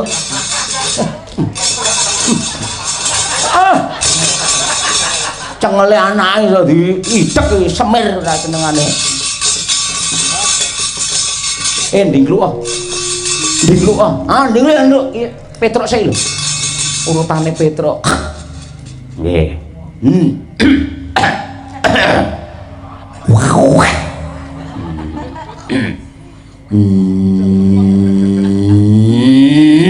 Dawane pancen tak kumtah bawa iki. Ora senengane. Mili, Pak. Aja diusapi ben ngono ae. Lek arep ngusapi diputus sik.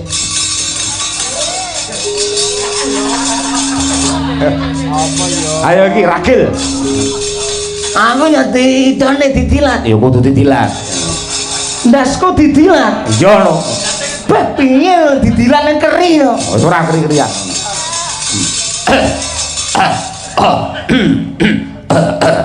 Apa?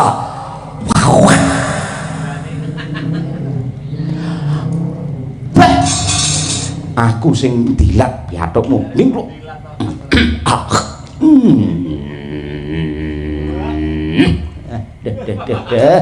Raiku kaya dialteko kaya. Wis aja neka-neka. Tak enteni Demak. Arep nang ndi tekan Demak barang ora. Piye iki? Carane piye, Truk? Iki mabur ning Palaran. Rasah. Paling ora kok senggaki ya. Pancare sing enek-enekne ora. Lo cekel sampean nglonggahke, heeh. Nah. Niat mawi itu sama gotin udu kuwi. Niat ingsun mabur tanpa beda bapak. Niat ingsun mabur tanpa beda bapak. Kula culke nggih. Engko tiba. Mboten. Wis to, diniati. Lah mumung tenangin lho. Niku. Aduh. Petruk. Enteng kaya kapuk, Petruk. Kaya ngene rasane sikil kaya ngambah bumi. Bumine sapa? Yo ngatemi. Petruk, ndang. Aduh.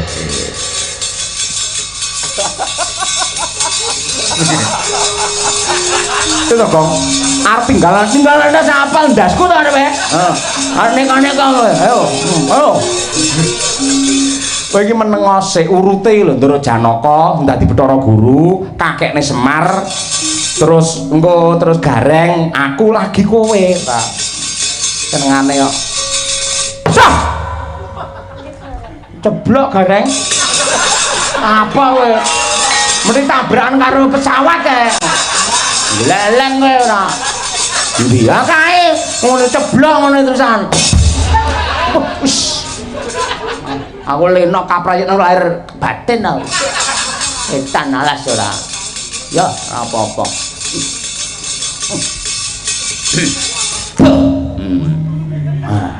Ngerti ra? Balon udara. Ini nang Ponorogo akeh balon udara ngene iki.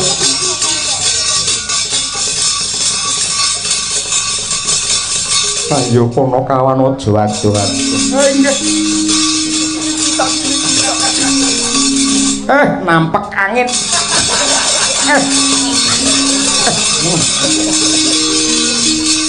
Aduh. Kaya ngene rasane. Gong, nun. Aduh mendok aduh enteni, Cel. Ayo. Ya ampun. Layak yuwe mlakune iso akeh-akeh. Masalah sak kentongan. Kowe ngopo to?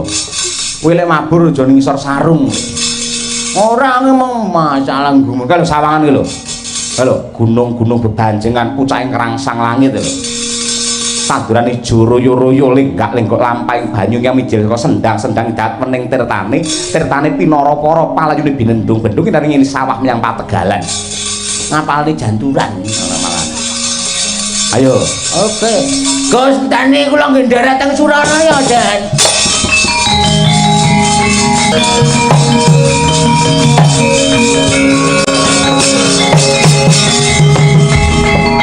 Aku isih kelingan. Nalika semono sandang aku tak lebokke tak delikke ning guwa iki. Mlebu guwa njukuk sandangan salin munggah kayangan rampung urusane.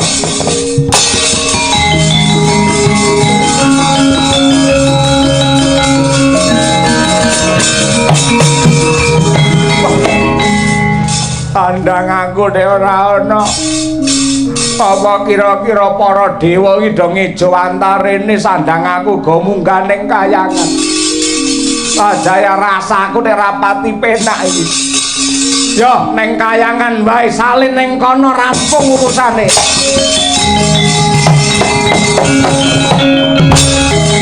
Woi. Lu sono. Perkenjang Pak Pong Warudoyong nangka bosok kempropyok kari betone. Ndak waspadake ngamunggana Kanjeng Suralaya iki wisanggeni padha winantu Basuki wisanggeni. Kakek Narada wilujeng niskala niring Sambikala ora liwat basaku katur ya keh. Nak tampa gawe mbobonge rasa kok semengko pengawak Bajra. Semune gembol wigati ana parigawe apa sanggeni? Aku munggah kayangan bakal ketemu kelawan Bathara Guru arep sowan ana ngarsane pukul Bathara Guru arep matur karo Sang Hyang Girinata. Aku temokno karo Bathara Guru kek. Sing gedhe pangapuran lan aja kuciwa ri palungguhan iki jeneng kita ora bisa ketemu karo Sang Hyang Girinata. Merga Sang Hyang Bathara Guru lagi tedhak mring Marcapada ngejo wantah ing alam donya. Dadi ri palungguhan iki Bathara Guru jengkar.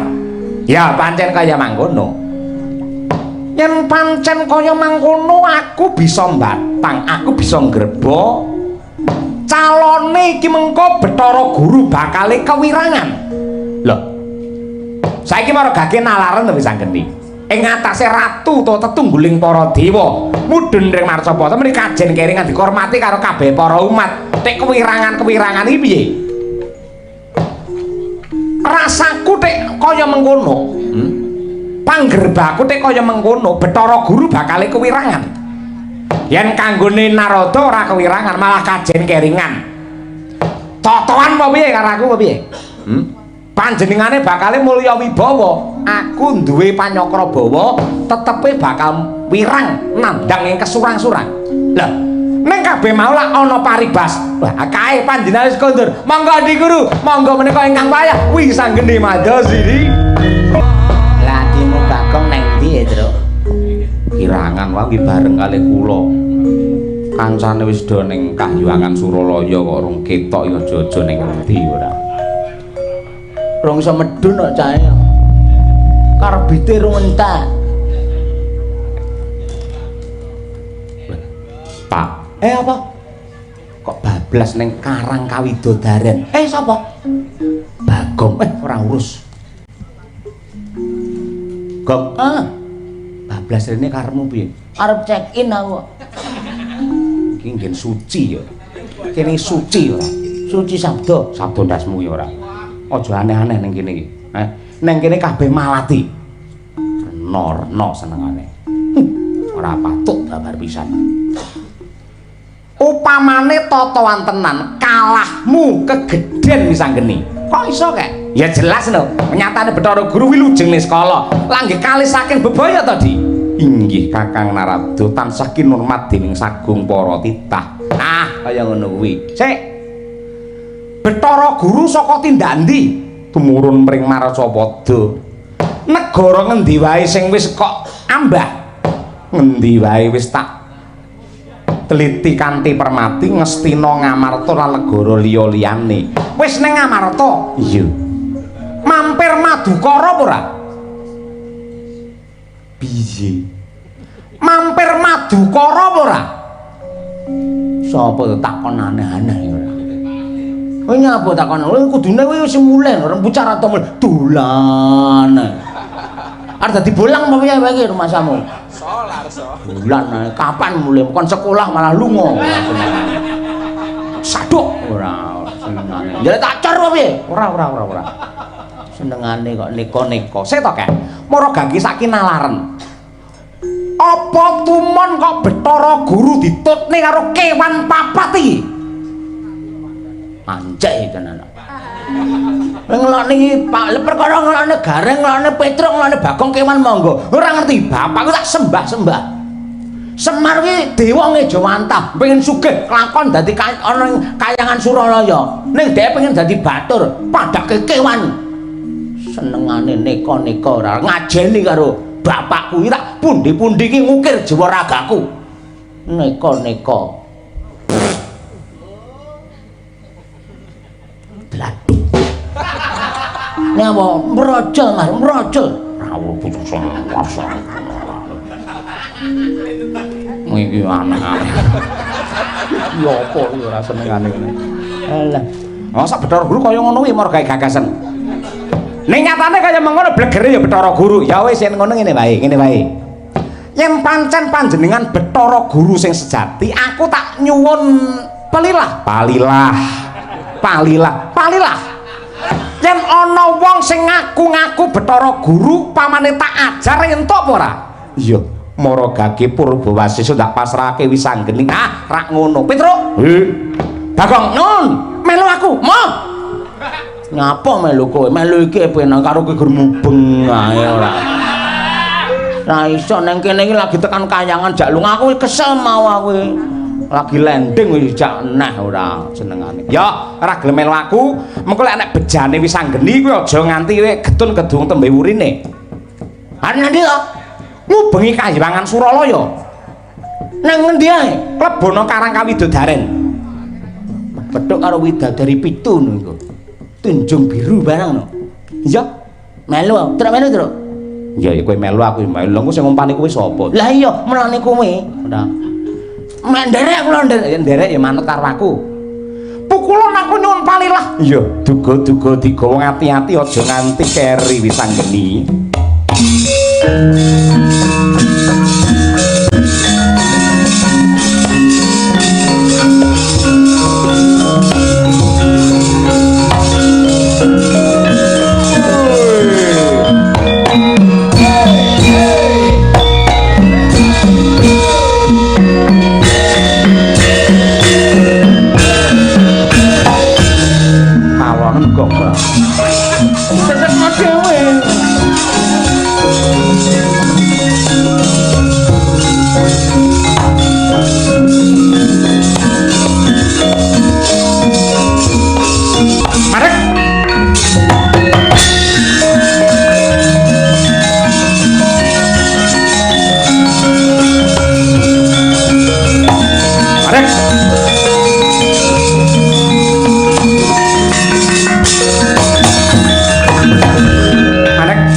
sapa to kejemen Satpol PP anyar ning Kayangan Suralaya.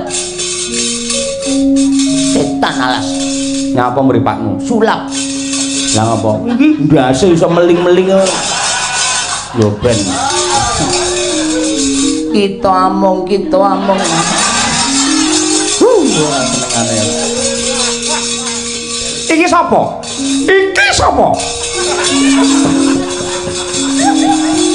Aku sejatine Bathara Guru sing salah gawe.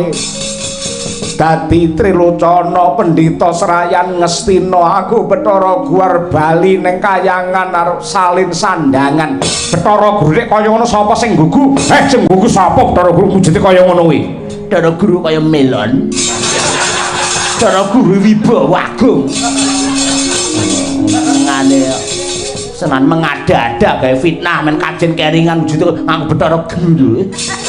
Rumaksane. Ya ceria. Wes. Bali. Ayo Bali. Wujute kaya aku Bathara Guru ora. Ya sangone apa piye? Aku ora butuh apa-apa, aku asli Bathara Guru. Bathara Guru tangane ora loro nih, Gong. Heeh, Bathara Guru tangane 6. Papat. Hah? Papat. Ora 6 to? Lah tak ingo pas karo Durga 6. Alah kuwi pancen lagi butuh ya ora. Ngene kok Bathara Guru lho. Hah? Ngene njaluk diringi manik-maninten lho. Ayo lunga. Wis ta? Ora iki lho pendhita iki lho. Ayo lunga. Lunga-lunga pi aku sing kuasane Kayangan. Ayo, Tru. Oke, ilang nyawamu. Pokoknya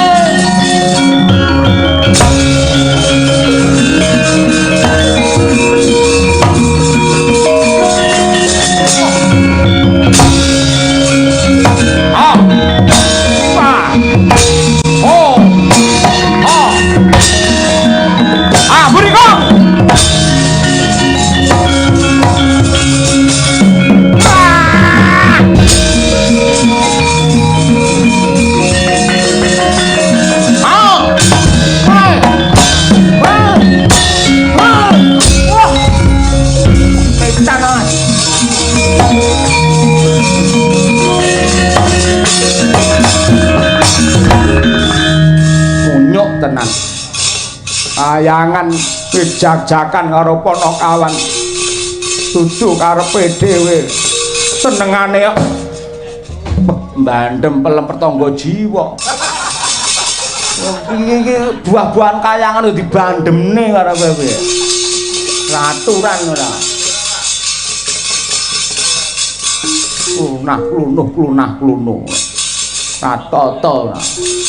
Oh nang kene kudu manut karo aku, bose ora iso tekan kene rene aku ngono ta.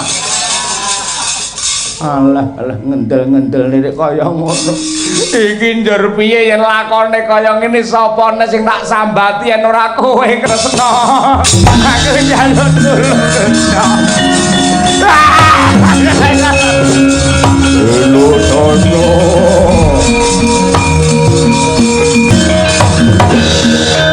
Dewa Ampril iki. Ampril lho iki. Dudu Dewa Ampril. Ngapa ning Kayangan? Iki sekete aku ora petuk kowe metuk kowe ngono. Lah aku iki ning kene keamanan ning Kayangan. Ora minggat gaglak 5 panganan aku. Pangan tenan.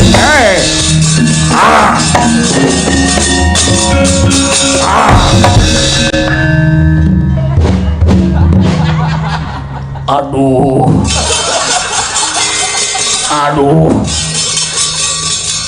Edan malah metu mburi. Awake kuning kaya digrenceng malian. Ora urusan karo kowe aku. Antarja Gatotkaca kelawan Antasena.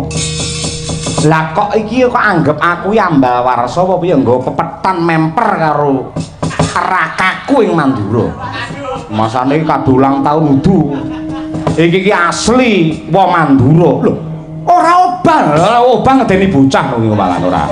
Yen urip goleka duwe. Karepe piye? Nalika semanten wong menika tetandingan kalian Pendeta Serayan Ngastina nenggih Trilocana naminipun kedadak ketiban kemayat satemah wong Mandura dados watu dados reca. Lah iki sejati dudu reca gawean. Mongko ingkang kagungan wujudipun kembang kerawe. Yo kaya ngono, Jayakusuma, Jayakusuma Padukawa Prabu Ndarawati kawula nok. Terus aku kon ngusadani iki. Inggih, wo. Yen ndak teropong sing maloyakake dudu kembang Jayakusuma. Banjur ya wong sing ndadekake Koko Prabu Mandura dadi watu. Lah sapa? Aku njaluk sulung Kresna. Aku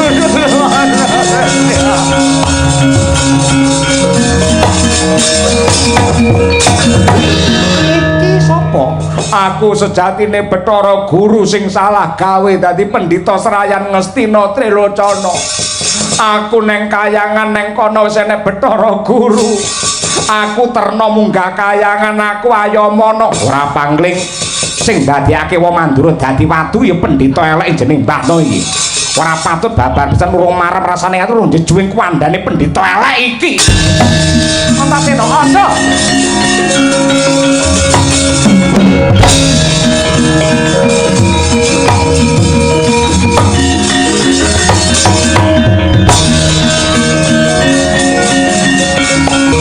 Ayo.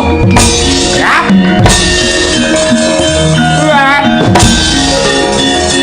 Wah. Kang ajar kan. Wah.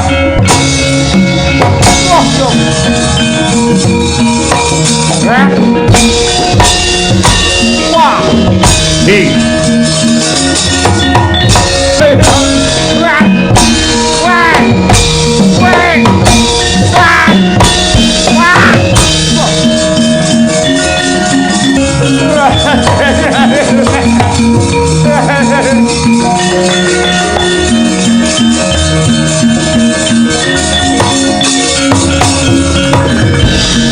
Tulung ana Kresna kae ponak-ponakmu do ngajar aku meneng ae karepmu piye? Pendhita ora urus. Kudune kena nganggo tepa tuladha, tepa palupi. Patrape ninggal tata krama kowe. Senengmu urang tata, apa lupute wakku Mandura dadekke watu karep piye? Aduh yo, kowe seneng men karo ndasku kowe. Antasena wis. Panjenenganmu Bathara Guru temenanan, heeh. Tenan picek to. Yen pancen tenan kok tak terke munggah kayangan. Lah ya budal kok sik. Koko Prabu Mandura dadi watu iki ndadekake lak kowe to. Heeh.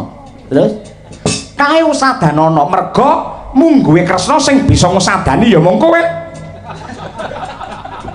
Ya pancen bener carane tumata sing tirta manik maya mahadi. Lho, lekmu golek nang endi? Aja kaget Antasena yektine sing nggawa banyu kuwi aku. Sirku tak wenehke Duryudana Darmagati. Malah geger kaya ngene iki. Sing entuk sapa monggo, ning kae diusadani. Yen wis usadane entuk, mengko tak terke munggah kayangan. Oh ya usadanane.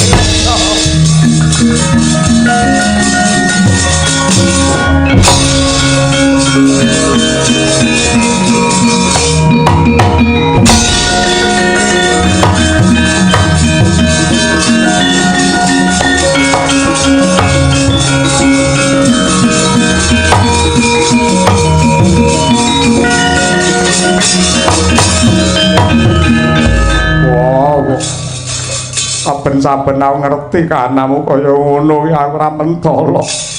Panjenenganmu piyai sepuh kudune lengkap mangestoni anak putu.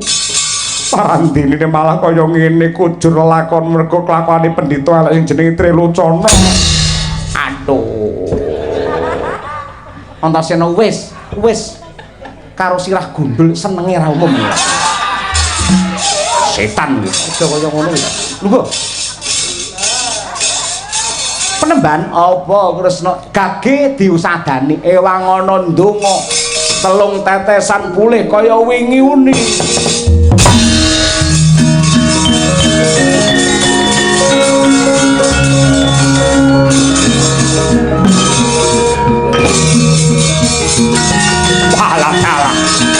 Yayi. Antasena. Ya.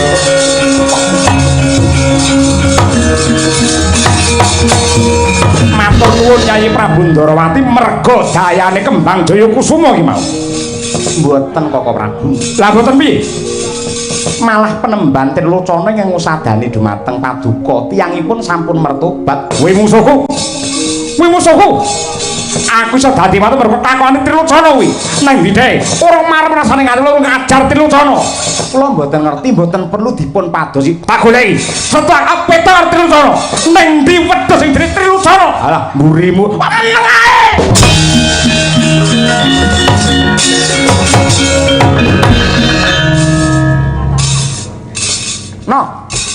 No sapa padha none lah karo kowe. Kowe Kresna aku Antasena. Kowe iki lho.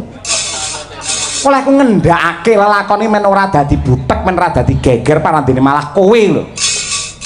Yo ben mergo yo Mandura kae engko mendhi awake mriyang yen ora iso kaya ngono kae. Mareme yo kudu kaya ngono kuwi. Ae kaya ngono kuwi dadi geger terus, ae geger mbok geger. Lakone iki dadi rame. Lho, ya kudu rame. Tahun ngarep ben ditanggap neh ngono lho. Anjay.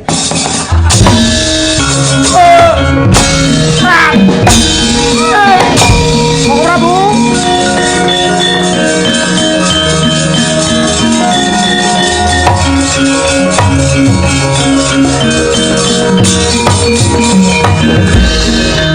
Isih urip ora kuwi? Trilocana. Isih urip. Isih ning nggih obah awakku lara kabeh. Tangi. Sing endi? Kowe iki lho. Sing endi ya? Gandeng Prabu Baladewa wis tak usadani ayo munggah kayangan. Sik aku tak takon, dirampungke sisan. Sakliyane Koko Prabu Mandura isih ana apa ora sing kok dadekke reca? Hah? Sakliyane Koko Prabu Mandura isih ana apa ora sing kok dadekke watu? Ora ana ya mung Ratu Mandura kuwi wae ora sengaja liyane kok. Liyane Prabu Baladewa sapa? Ora ana liyane ya Prabu Baladewa. Tugelan Bataku meneng ngendi to? Ana loro. Sapa? Engko praye bengak-bengok ora senengane. Ora ana liya kejaba Panenggak Pandhawa ya kuwi Raden Persapa. Mundur. Iya. Raden Werkudara Edian Aja nesu. Lungguh. Heh. Wah, Kresna ning getak bae ngono kuwi kok. Kaya wong wedok. Heh.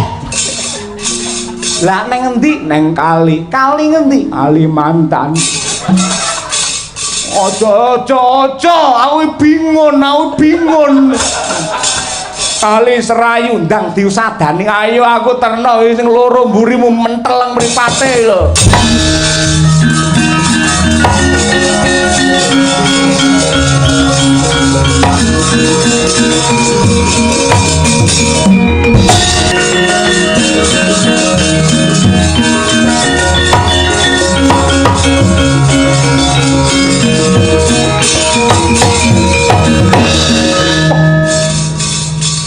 Yayi.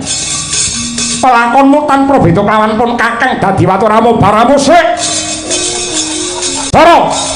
Adikku dik. Mesti kelakuane Pendhita Serayan ngestina jeneng Trilocana menungsa ra totok. Ampun. Koko Prabu, sampun Koko Prabu. Pinarak. Kudu karepe dhewe. Lah karepe sapa? Piye ora nesu terus ditamen ora. Antasena, kancaku endi lek kira-kira rene Antasena? Wis tak kono dhewe iso wis nyapul ora. Penemban. Apa telung tetesan pulih kaya wingi uni. Lah semene iki ra cukup telu. Iki kudu 5 awan bengi sak gamelane kok. Aja diregani, ora ngregani 5 tetesan pulih kaya wingi uni.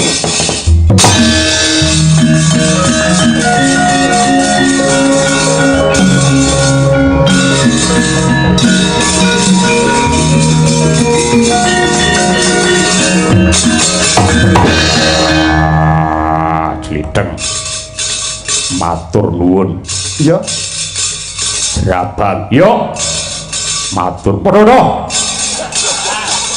Mesti dayane Kembang Jaya Kusuma. Ora kok, Di. Nyatane aku bisa waluya. Malah pendhita mungsuhmu sing jenenge Trilocana sing ngusat Danewan Siadi. Kowe mungsuhku aku dadi watu merga kelakuane pendhita elek kuwi. Ning dhewe wis mertobat. Nadyan ngono urung marem malah turun jejuwing kuandane. Neng ndi pendhita elek? Aku ora ngerti. Ora perlu ndoyak. Siadi kudu sabar. Ora iso. Aku kudu etungan karo Trilocana urung marem malah turun model-model waduhe. Neng ndi? Burimu lho. Ah!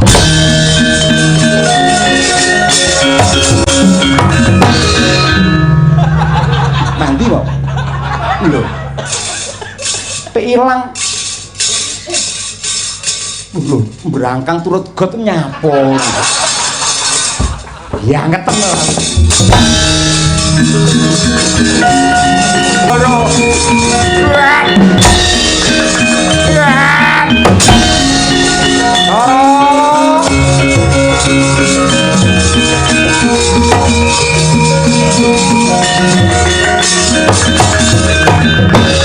Aku tak takon dilu ae lehmu ngeterne aku ning kayangane kapan? Mubeng ae ngono.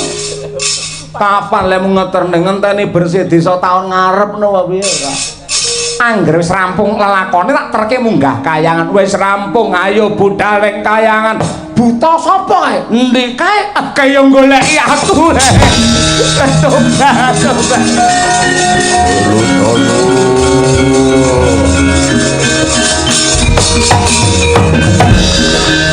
Trilocana. Tresna kaya golek aku. Akletak uripan kowe Trilocana Tresna kaya golek aku. Ngesuk-ngesuk senengane. Tunggu sing apik. Ya wis lungguh. Kok mblampak nguyuh kok? Oh. Ra kena dimpet. Gilane pendhita tuwak iso.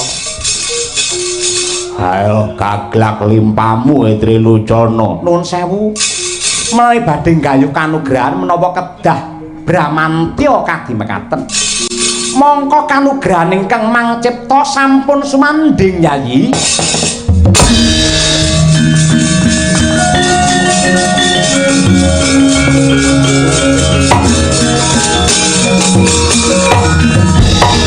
Matur nuwun. Samu barang ingkang ndika tindakaken ngemutaken dumateng kula ingkang kalimput Koko Prabu Ndarawati. Inggih. Penemban, Apa Kresna ayo munggah kayangan? oh sing kok asta kuwi apa? Tirta Manik Maya Mahadi. Manut kodrat kudune sing nampa sapa? Ora ana liya kejaba Ratu Sabar sing jenenge Puntadewa. Yayine ning kene lho. Arep ndok paringake apa? Ya mesti tak caosake monggo. Wahyu Tirta Manik Maya Mahadi kinuwun.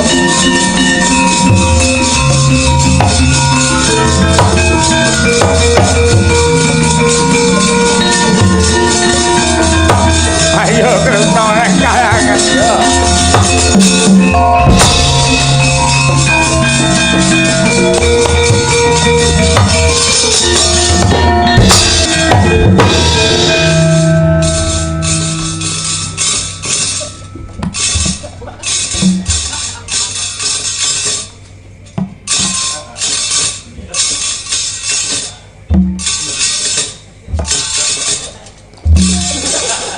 Malah ndelosor lho sampean mbekti karo aku kula sing kualat.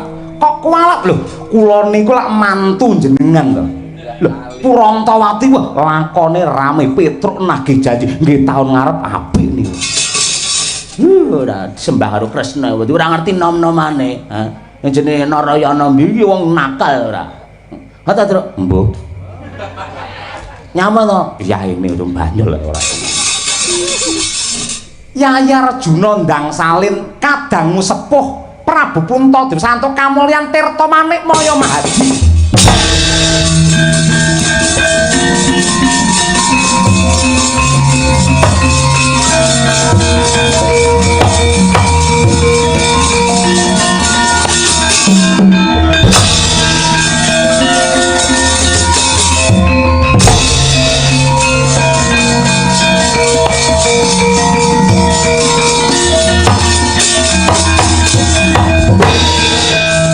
pukulun menika wujudipun busana paduka sangat